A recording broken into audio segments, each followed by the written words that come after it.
మనం fast foods వాళ్ళు ఏ oil వాడతారో, ఎలా ఉంటుందో ఏంటో తెలీదు. మనం ఇంట్లో చేసుకున్న ఫ్రైడ్ రైస్ కానీ, ఇంట్లో చేసుకున్న మంచూరియా కానీ అది వేరు. బయట నుంచి తెప్పించుకొని చేసింది వేరు. ఇంకొకటి ఏంటంటే బయట వాళ్ళు అజినోమోటో కూడా వేస్తారు.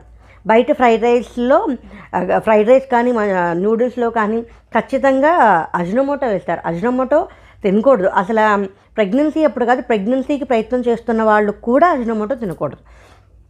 ప్రెగ్నెన్సీకి ప్రయత్నం చేసేటప్పుడు ఏమేమి ఫుడ్స్ తినాలని ఇంకో వీడియో చేస్తున్నాను, ఇది చూసే వాళ్ళు అది కూడా చూడండి.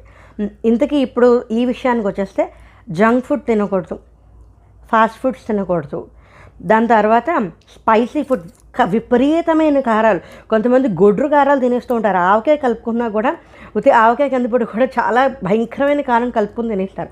అంత కారం కడుపుతో ఉన్నప్పుడు ఖచ్చితంగా తినకూడదు. అలాగే ఇప్పుడు మనకి బయట నుంచి